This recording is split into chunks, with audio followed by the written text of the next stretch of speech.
got to college, I wasn't playing sports anymore. So I still wanted to stay active because that's just how I was my whole life. So I really found joy and found an outlet in fitness and working on myself. And it just felt really good to know I was bettering myself by going to the gym and lifting weights. So I started that when I was in college and just been at it ever since.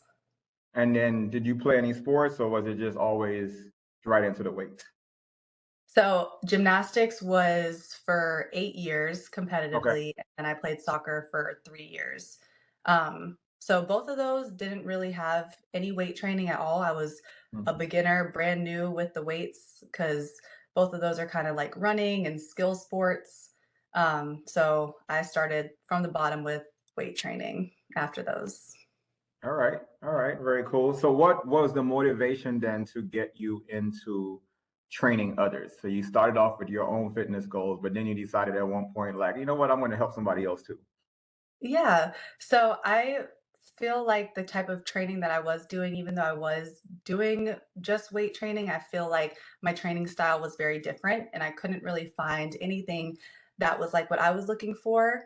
And I figured if I did it on myself, I could do it to help other people too. I knew how it made me feel and I knew the type of change that it made in my life. So I wanted to take that and be able to help other people in their lives as well. And what was the response like once you decided to go that route?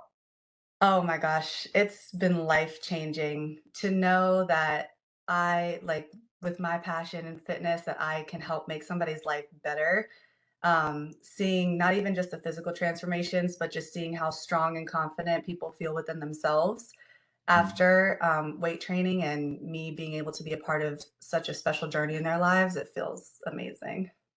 that's awesome. That's awesome. So you decided to start training others. And then you got pretty popular on social media. I've seen Yeah. some of your Instagram videos. And so, what was the decision, the thought process to go that route? And as far as making different reels and motivational, because you post some pretty funny stuff too. Yeah. Yeah, I try to just share and be as vulnerable and authentic as I can. I feel like a lot of social media has not really been very authentic. So I just wanted to show people something different. I wanted to show people the strength behind lifting weights, the strength behind doing flips and having fun and just making it fun and not making it like a chore.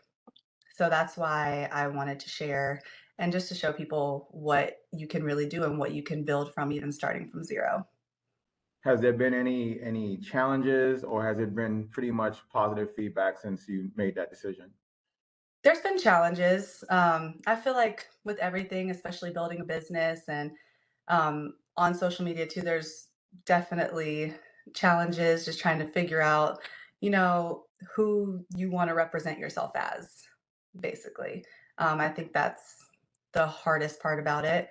But other than that, as long as you're keeping it real and being authentic, there's not really much that can go wrong. Good stuff. Good stuff. So you're going hardcore, building your clientele. You're figuring out this social media thing, and then boom, you're pregnant. So, Yeah. um, but that hasn't slowed you down. You are still going strong. Um, Talk to us about that process for you in being able to stay active during your pregnancy. Yeah. So I have been lifting weights. I was lifting weights about 7 to 8 years prior to my pregnancy. And I had always heard that you had to slow down after you got pregnant. And I just didn't feel like you had to. So after talking to my doctor, she said I can continue like normal as long as I feel good. So I wasn't gonna slow down. I just listened to my body, and I feel like that's all that you can do after you become pregnant is just listen to your body, trust yourself, trust your abilities, and because I already had a previous training routine for the amount of time that I did, I have felt 100% comfortable to not slow down at all.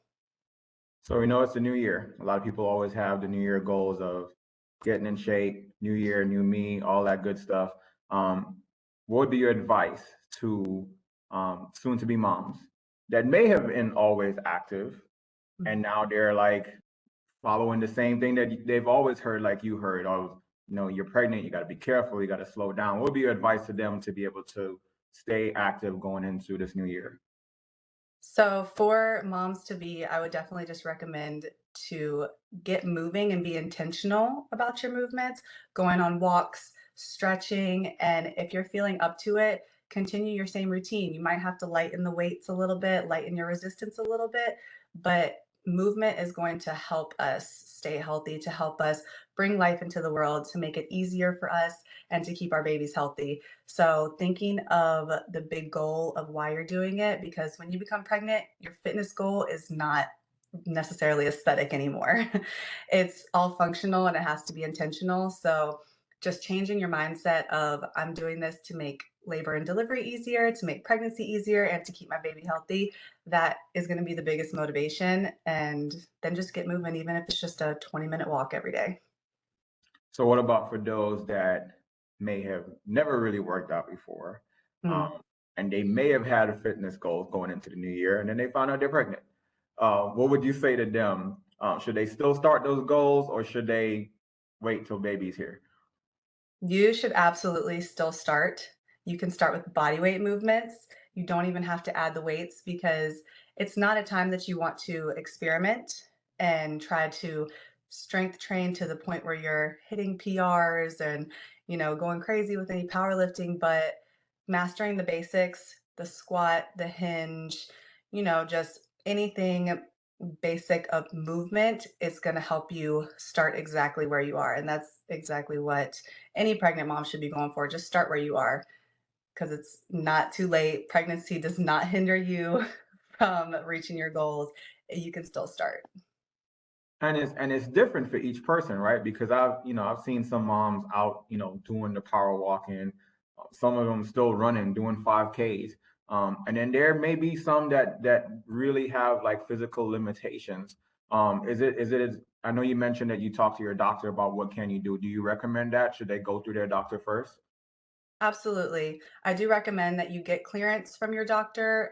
Typically, you would do that at your first appointment after you find out that you're pregnant.